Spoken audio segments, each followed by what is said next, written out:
So we glossed over a few things last week, Abner. A little bit about Gemini 2.0 and some big updates that are coming to Gemini.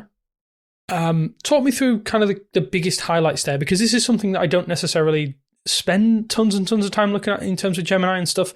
What should the layperson, someone who's picking out their phone, using Gemini for the first time, what should they be really interested in with those announcements that came off the back of that Android XR stuff? Yeah, so Gemini is version 2.0, and I think Google put it in an interesting way when they announced all this stuff. I'll quote Sundar: "If Gemini 1.0 was about organizing and understanding information, Gemini 2.0 is about making it much more useful."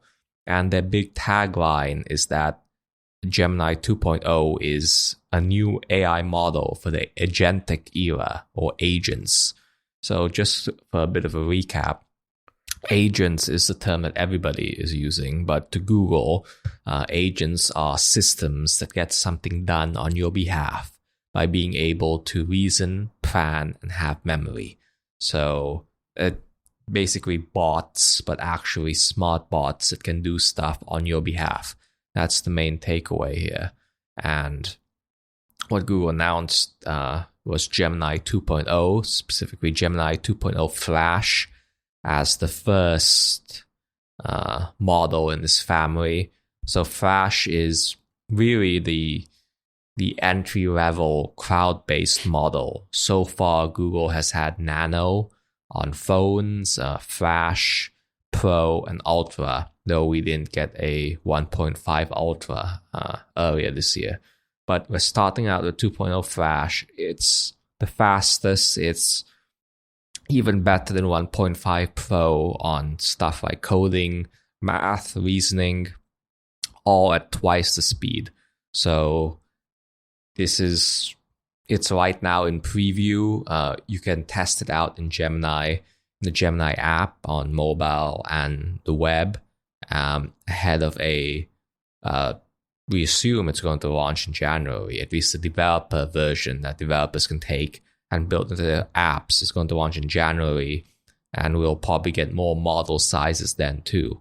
So that's so far what you can use is this 2.0 Flash. And this is something we can use on your mobile right now. I'm aware that there's a toggle now within the Gemini application that I can set it to Gemini 2.0 Flash, and it's listed as experimental. Have you tried it? I've only just had this available today, so bear with me if I'm asking silly questions. But this should be a lot faster, right, than the previous version, which I think was 1.5 Pro. I'm on the advanced program, so anyone with the Pixel 9, you should have this as well. Does that mean that things should be running faster? Queries should be answered in a different way, or is it kind of? I think speed would be the primary takeaway for most people. Google itself is being they're still being general, but the idea is that this new model means you have an even more helpful Gemini assistant. It's a bit vague, but I think speed should be people's main takeaway from this at this point. It's going to come to other Google products like AI overviews in search, and it's also already live in a Notebook LM, which had its big update last week too. But so far, it's really just, again, it's the 2.0. We're still waiting for a lot of the agentic stuff, this idea of agents. Google did preview some of that last week. So we got an update on Astra, which they showed off this app. So Astra is a project to make a useful AI assistant for everyday life. It had its big moment at I/O, obviously, and Google has more updates about it. It has better memory, up to 10 minutes, improved latency. It can use search, lens, and maps to answer your questions, better dialogue, that kind of stuff. And in getting hands-on with Android XR, you get to use Astra in the headset, and it's honestly pretty impressive. in terms of Astra, then, because we saw demos at I/O, and sadly, I didn't get the opportunity to actually go to the hands-on demo to see that behind closed doors. Do you think that this was probably what Google really, really wanted to show us back at I/O earlier this year? And I mean, Astra in its own little bubble is the kind of thing that we kind of wanted to see technology in general move that way. Does it feel like that with when you were able to try out Astra in this headset format?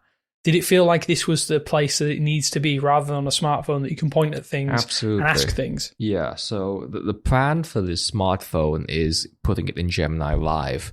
There'll basically be a camera button, and I'm pretty sure you'll be able to screen share. You'll be able to ask questions about anything on your screen, basic Android screen sharing. So those are going to be the two options, I think. But yeah, it's in a lot of ways, Gemini Live is a lot like Google Lens when that happens. However, it'll be much more conversational rather than getting a one request kind of thing. But yeah, I find that is the biggest problem with Gemini Live right now, is that you kind of have to jog it, and then it feels a little bit like forced conversation, as opposed to like. From what I've seen of the demos of Astra, it feels a little bit more fluid, and I think that's probably the biggest problem. Context is key. 100%. So the thing with Astra that blew me away in the headset is what you didn't have to preface anything. You just had to look at it and just ask a question. As you're alluding to, it's stuff like Gemini Live or even Gemini, regular voice commands or text commands. You have to preface everything. You have to explain what it's looking at. You have to provide the context. And it's with the headset, it's, again, like I said, it's like having a person next to you that can answer your questions. It's contextual. It knows what you're seeing. It's just all there. And that was really impressive to me. And it requires a world-facing camera to be truly useful. I kind of want to say it'll be Gemini Live with the camera mode. It'll be more like the screen sharing stuff, like when it's able to see what's currently on your screen. I think that's probably going to be more useful than the live camera. But yeah, it's impressive. I can't wait to get it in the headset form factor and the glasses form factor. I'm very interested to see how it develops. Obviously on the smartphone for a while, and like you say, the end goal is a headset. But in terms of like Astra interacting with other Google services, so for instance, you may look at a Nest Hub or maybe a Nest connected device, and I would love to see how the interactions work with other services, because I think right now, I mean, obviously we've had that new extensions being able to control your home devices with Gemini, and that's kind of. It does work. I must admit, it does work, and you can give one thing I've really enjoyed with it so far is if my Nest Hub doesn't pick it up, is when I can ask specific devices to come on at the same time. So I might ask for, say, a big light or my camera or something, because my camera's plugged into the wall, and it can do those back to back. Whereas I find with the Nest Hub and the old Google Assistant, more often than not, if I try to do that, it only will turn on or turn off one of those devices or adjust them. So I'm really interested to see how Gemini, and in specifically when Astra comes as part of Gemini, if it will be context aware and know that a specific device is part of, say, my smart home setup, or it may be a device that I can access through Gemini. It's puzzling me now thinking about how it will all work, but I'm sure some enlightened developers will be able to do it. Yeah, it's like, that's a good example. Like looking at your thermostat and one day being able to say turn the temperature up or down or whatever. It's that kind of context that is really will feel like a true assistant in every sense of that word, and that's going to be exciting. But so far we don't have it yet. Again, Astra, it's experimental. There's an app, but that's only for developers. For trusted testers. It's not here yet, but when it is, it'll be in Gemini Live. So yeah, that's the Astra update. Again, they're working towards it. The features, it'll make it a better when it's all available. Once it hits Gemini Live, but another project, and this is even more experimental, more early stages, is something called Project Mariner. It is basically an agent for Chrome for browsing the web and doing stuff. It can type, scroll, and click and perform tasks. I think the example they used was like shopping. You can put stuff in. You can put like add to your basket. See, I'm going to stop you right there, yeah. because I think this is the one that Google keeps pushing, is that you would ask AI to. The biggest one is booking flights. I would never in a million years trust Google to come up and just pick a flight and book it for me and take money out of my account, because I know I would want to shop around and get the best price, and I just, even sometimes when you go on Google Shopping or Google Flights or whatever the application that you prefer to use is you never get those best prices right there. You kind of have to dial down into the intricate details and find them. Yeah, so I can maybe this is one of those ones where they like shopping in certain environments. I just don't know if I would trust AI to take care of it for me, unless it was something really, really basic, like, I don't know, a movie ticket at a specific time at a specific theater or cinema. Yeah. Like that, I could kind of maybe let go of the reins a little bit. But as soon as you're saying this Project Mariner, when I heard about it as an option, was accessibility more than anything. I don't necessarily see it as a day-to-day thing that I would use. And I think most tech-inclined people might try it as a bit of a fun, but I can instantly see this being an incredible accessibility feature. And I don't know if Google is trying to push it like that, but for someone who has physical impairments, having difficulties with the modern internet, it's becoming less and less, but it's still a problem, isn't it? Like having a mouse and keyboard is not going to be usable for everyone. So I think having that would be kind of cool, to be able to have, like, I don't know, an automated thing to buy a train ticket. That I can understand that aspect of it. Mm-hmm. Yeah, it's this one is, like with the shopping example. It's right now it cannot do that. You have to be the last person to confirm that you're buying something. Another example was like looking at a bunch of websites and pulling data and putting it into a Google Sheet. It's, I don't know, I feel like I'll have to use this one to really understand how I use it, frankly. But that last option you just said, like pulling data from a website, effectively creating a scraper, like scraping the web for stuff, might be good for people who aren't necessarily technically inclined. Yeah. I can maybe understand that one, but it is fascinating to think that you could potentially just control an entire web browser with your voice. But I guess that's where we're heading, isn't it? The option will be there. It doesn't feel like a revolutionary idea, honestly. It's like a natural progression, having an agent that can control your browser navigate. So yeah, that was the other really big example. Another one is like games, using it as like a virtual gaming companion. I guess that's useful. I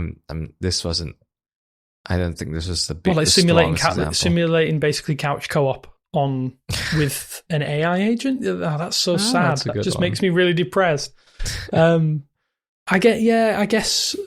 I mean, the gamer in me is saying that an AI in some cases couldn't be worse than some people at certain games. So I can maybe forgive it, but at the same time, that does sound really depressing. Like, I can't get someone to play. I don't know. Maybe I'm not an assistant at this point. In fairness, it like helps you accomplish your Clash of Clans, as example, your quest, so if you have questions. But it's definitely going to be ending up as what you were talking about, I think. Yeah, almost like a sad parasocial relationship with Gemini to play games online with. Yeah, that I don't know. I mean, I'm not I don't know how good Gemini would be at games, but I can kind of see some people using it to. Maybe it's just a spam tool. Google has like a StarCraft thing, if you remember. Alpha. I forgot. I can't remember. Was that when it was playing against real opponents and holding their own on StarCraft? Yeah, StarCraft 2. It did win or something like that, but that's down the road. I won't. Maybe I will give that one a go and come back to you with it. But it just makes me feel a bit sad that someone wouldn't be able to get a pal to play a game with. But I guess there's some things like automated, like you say, Clash of Clans, or those ones where you have to wait 10 hours to play a game, and you can kind of let it be automated in the background. It might work, I guess. Farmville, all those old Facebook games that everybody used to send requests for. Oh, I haven't heard that. Throwback. No, I didn't mean to throw a throwback in there, but it is what it is. Yeah. So in terms of other Gemini 2.0 stuff that maybe isn't on people's radars, these are the two biggest ones that potentially you may not have been aware of. So are those available right now to me? Can I go and test those out in experimental options, or are they just hard way? It's the trusted tester. It'll be a while, unfortunately, which is some of the criticism of the Gemini 2.0 announcement. There's not that much for users to test compared to last year, which last year was always going to be bigger. It was 1.0, obviously. There was some Gemini Nano stuff on the Pixel 8 Pro at the time. But yeah, what you can test is the 2.0 Flash. It seems pretty close to stable soon in January. And the other thing was Gemini Advanced had this agentic. Its first agentic feature is a deep research. You can task it with doing a research report, and it'll take 10 minutes to do it. This was if you remember, this was shown off at the end of Made by Google in August. And this is the first feature that has agentic, you ask it to do something, you approve the parameters of your research report, and it does it. It goes out and does it for you. I haven't had the chance to use it, but it is live for every Gemini Advanced customer. Oh, this is one I'll have to try then. I guess in terms of the research and report, you can almost apply it to anything. Or yeah, okay. I need to think about what I can potentially do with that. Maybe there's some things I can pull and almost test the limitations of it. Yeah, I don't know how you've been using Gemini in terms of like its day to day. I kind of use it for like helping with like almost cleaning up writing and all that kind of stuff. But beyond that, apart from Gemini Live, which I've talked about on the podcast before, I kind of like doing that because I don't have anyone at home to speak to apart from my dog during the whole day. But I just kind of like testing it and seeing what we can do in terms of like limitations and stuff. And that feels like one of those ones where you could kind of tie it in knots and then. But I guess with the improvements, maybe I'm being a bit kind of negative about what the capabilities of AI are in this instance. Yeah, I noticed it's on your lock screen, on your dock actually of your. I do have it on my dock. Yeah, I always ask questions. I've moved it to my main home screen too, but yeah, I don't know. I find myself using Gemini Live a bit more at this point. I don't know. There's Gemini Live and there's Gemini itself, that its voice experience, which has access to extensions. Again, Gemini Live is more informational. It's purely honestly, it's probably what Google Assistant should have been in terms of what people expected back then. But it's here, and I don't know, I've just been using it a bit more and maybe appreciating it a bit more. Yeah, I think for anyone out there who is wary of Gemini, and I am one of these people who is, I'm still on the fence with AI, and I'll get onto a little thing in a moment about a specific AI tool, but if you haven't been using Gemini Live, I think one of the best things I've found to do with it is to ask, say, the kind of thing you would search and one off a spammy website. And I'm thinking in the UK, London Evening Standard, the Mirror, when, say, for instance, I want to find where can I watch a specific program, where can I watch a specific show, where can I watch a specific live sports event, Gemini Live is genuinely very, very good at that. So, for instance, we have a lot in the US and across the globe, everybody has different kind of networks that they can watch things on. And I think that is one of the best things that Gemini Live is good at. It's just giving you that information. Where can I watch this? Is it available? And what time is it at? And it seems to be, from as far as I can tell, when I've asked questions and then gone and followed up, absolutely perfect at that. So, for instance, where can I watch upcoming England international games? And it'll tell me I can watch it on Channel 4 or ITV, whatever it is. For that, it's perfect. Beyond that, I have been using it just for general queries like, oh, is this place open? When do you know when this? Yeah, like map stuff is good because obviously all of that data is available and Google can just pull from that. And I haven't had any issues so far. Beyond that, I wouldn't trust it to do things like call people for me still. I never use the Google Assistant for that anyway. I'm still a bit weird about that. I don't know why. I think there's just something tangible about pressing a button and going through context. But that leads me to another update as part of this, which was, I think it was showcased just a couple of days afterwards, right? It wasn't in the initial 2.0 announcement, but Google showcased their AI-powered video generation service, which, to be quite honest with you, like obviously a lot of people out there are really wowed by what ChatGPT OpenAI and Sora can do. Well, Google just decided we're going to blow them out of the water with is it Veo or Veo? I call it Veo. Okay, so Veo 2.2 model. And let me start off by saying, as someone who creates videos for a living, it's not worrying, if that makes sense. Because I think we talked a little bit before we started recording was this looks too cinematic. There's I do think it's incredible. Some of the stuff I've seen, it looks insane. And I could easily foresee this becoming the standard for certain industries, which, as sad as that sounds, and it is very impressive. I think Google clearly has a lead here in terms of image generation. And I think there's a demo with a beehive, which you can kind of tell it feels uncanny, right? It's like Uncanny Valley type situation, but even more so, it's like your brain is tricked into thinking, like, where is the issue? Where's the tell? And there are not as many tells in these VO2 demos, right? It's to me, it's like there's like a cinematic filter applied to it. It's just, I don't know, it's a bit too much. Again, cinematic is such a good word to call it. It's trying too hard to look beautiful, I guess. To me, all the examples that Google used, they had half a dozen maybe. It was so obvious it wasn't that it's generated. Anyways, to me, and I don't know, the idea of prompt, like these were paragraph length prompts for all of these. You could see all the prompts.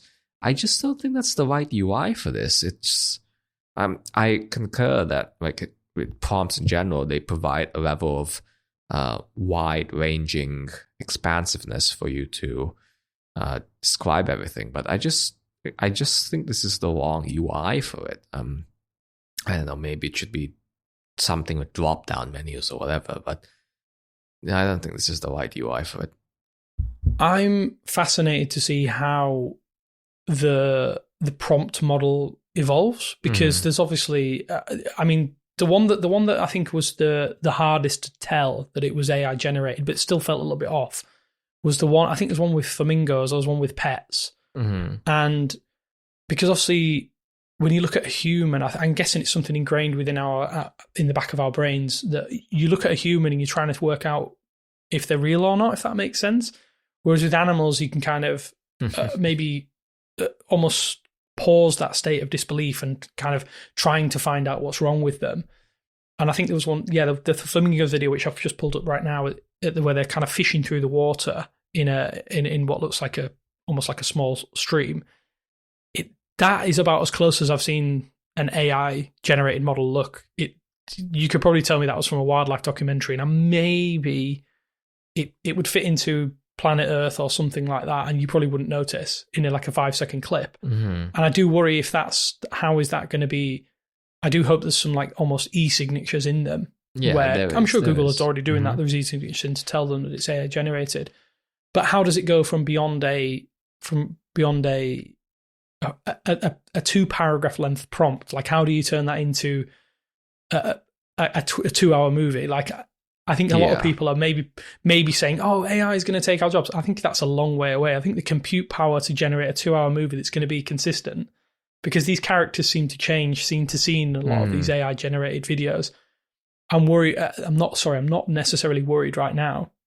Then again, we were in a very different industry, and I don't think there's going to be too many things that would affect what we do in terms of like reporting on things that are real time. But yeah, generic stuff, I can easily foresee VO2 being part of like a website builder package for, say, restaurants and that kind of thing, where people might just have a clip of a burger or food and stuff, so you probably wouldn't be able to tell the difference, or the average person on the street wouldn't.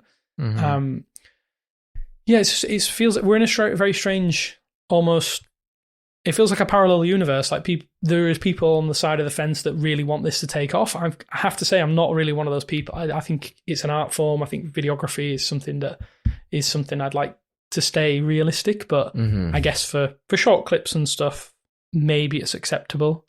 I don't know. Is this something that you think you could see yourself using? Like, the idea of who this is for is, I don't think it's for general audience.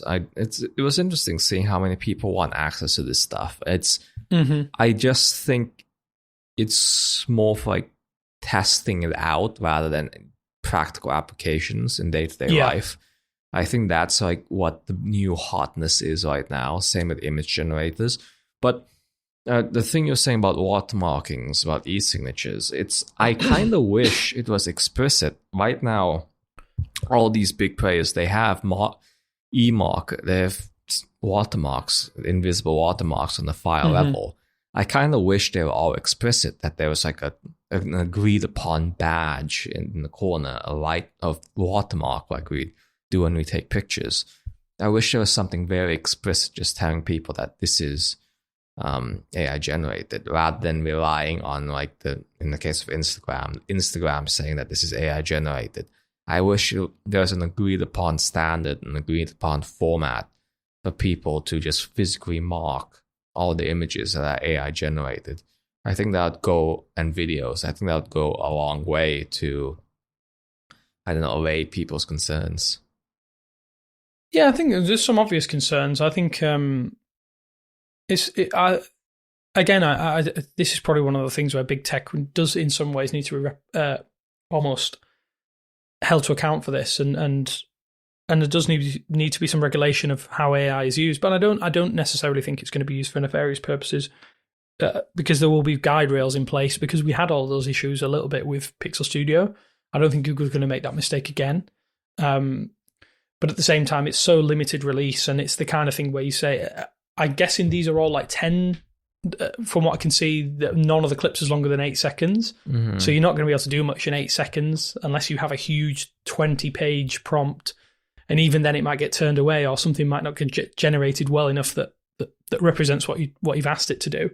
So yeah, in that respect, I'm not necessarily that worried, because the amount of work that goes into it for an 8-second clip is probably not worth it, really. But it's interesting to see. The part of my mind that switches off and says, no, you don't shoot video for a living, finds it really, really interesting how it's evolved in the last 2 years, going from that video of, I think it was Will Smith eating spaghetti, to suddenly where we are now is deep fakes. Remember deep fakes? Yeah. That was the original term. Yeah, I think this has come a long way. And in terms of, like, from what Google's shown off as demos, they're very impressive. But again, they're the kind of thing that already exists on the internet, so why are we going to recreate it? I guess time will tell. Away from AI, I know we've talked very, very heavily about AI. I wanted to touch upon these two before we kind of like dip off.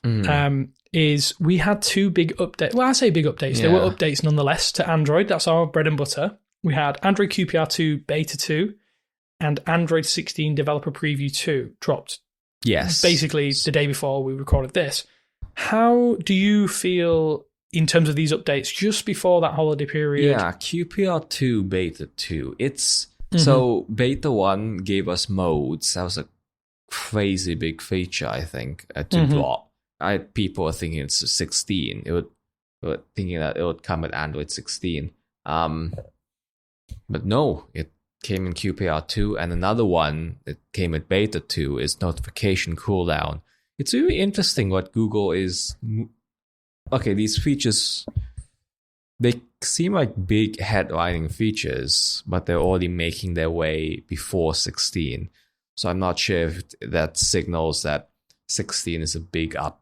There's even more stuff for 16, or whether if it's ready now, just launch it now, that kind of mentality. But I'm still surprised that some of this stuff is already moving up. Like, if these features, I don't know, something like modes to me should have been like a headlining 15 feature at the start with the initial release instead of being a point release. But yeah, it's good features, the customizations with modes again. And then we have notification cooldown, which if you get so many alerts, it tones it down. QPR2 is shaping up to be a solid update, at least more notable than past years anyways.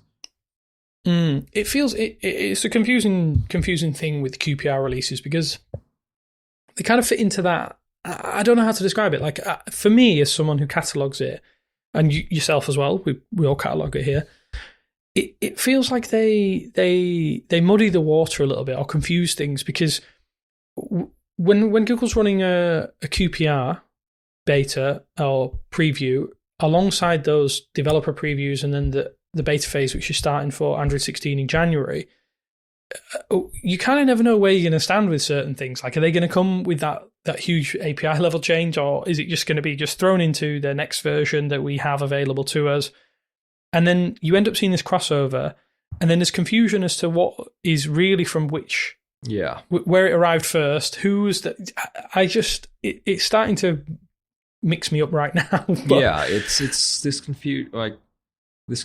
It's running two beta and DPs side by side. It's always led to this confusion, and I don't know, it's always been a bit much.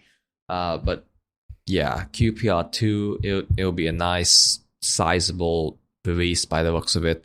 And 16 was a bit of a more quiet release. It's again, we're it waiting. Just enveloped a lot more. It enveloped a lot more of those beta. QPR updates, right? Mm-hmm. Yeah. I mean, going on past years, I can kind of understand that developer previews not necessarily being the place where everything just kind of gets thrown at the wall and see what sticks. And I can kind of understand why that's the case, because we end up in a situation where, I mean, I suppose we have a duty. When we report these things, sometimes people expect them to arrive. And I know there was a lot of confusion when Android 15 launched that people were expecting certain QPR1 updates to arrive with Android 15, and that didn't happen. No. So people were disappointed and frustrated. Whereas now it feels like with the developer previews for newer Android versions, we don't see those major changes. We just see the things that maybe might have been work in progress the entire time. Or in the case of that almost themed icons thing, which has been I'm pretty sure the beta tag has been on since the start of Android 12, if I remember correct. So is that like nearly 3 years? That appears to be removed in QPR2 and Android 16. So yeah, it's things like that again are intricate, but at the same time, I can kind of see why Google doesn't want to throw everything at the table or at the wall and stuff sticks and it doesn't hang around. But yeah, if you were expecting huge wholesale changes, Android 16 is not it. So far, Developer Preview 2, it's a bit like QPR2 Beta 2.1 almost, but a developer preview, so you can't use certain things, and I can't recommend that you use it. No. It's a whole confusing mess, but we had them back to back. It is what it is. Yep. We've done coverage of both of those on the website, so go check them out, and there's also a hands-on video for both of those. They're pretty much similar, if not the same video. It also corresponded with a Now Playing update, which I think is probably the biggest and most important that Now Playing's ever received. Right? Honestly, I must be right in thinking that Now Playing's a huge update. Yeah, you can see album artwork, which just makes it so much easier to browse the music that you've heard. And there's a default music service. Now Playing should be a flagship feature for Google. It was when the Pixel 2 was announced, but they really haven't done anything with it. It deserves a gigantic overhaul, really. Yeah, well, I mean, they've kind of done that. So yeah, that is, if you do download the developer preview for Android 16, I received that on my devices that I have installed it on before the stable rollout to Pixel 6 and newer. So yeah, that's kind of something to be aware of. You may get that with installing that. But I'll reiterate again, don't install this on your device. It's not worth doing it. Go on the QPR2 beta. You're probably going to have a better experience there anyway, and you'll get all these features. So yeah, that. It is what it is, but it's nice to get 2 Android updates just before Christmas, just before that holiday period, because 2025, looking forward a little bit, I think we have we're going to have a substantial year for 16, I think. I think with 2 releases for 16, we can see some big changes. I'm hoping for those anyway. But I'm my fingers are crossed while I'm saying that. But yeah, I don't know if you have any real expectations. Nothing. Okay. That shut me down. But yeah, hopefully you've enjoyed this little bit of a pre-holiday dive into Gemini, the things that we kind of missed with Android XR and Android, those AR glasses from last week. It was big news. We thought it was worthwhile sharing, and then therefore a little bit of news, which is uncharacteristic of us for Android over the past week or so. But yeah, I just want to say thanks for joining me, Abner. I obviously think this is our last podcast for a little while until 2025. Yep. Thank you for everyone for listening. We really appreciate fun it. Talking about the week in news, and yeah, 2024 onward and upward, almost that. And yeah, we'll see you. We'll see you in the next few weeks. This has been episode 35. I can't believe we've gone from 0 to kind of the mid-30s in such a short space of time, but it's always a really interesting to chat with you, Abner, about all things Android, all things that we talk about here at 9to5 Google. I want to say happy holidays to everyone out there who celebrates whatever denomination, whatever kind of holiday that you're going to have. And we'll see you in the new year, back and ready for action. Bye, everyone.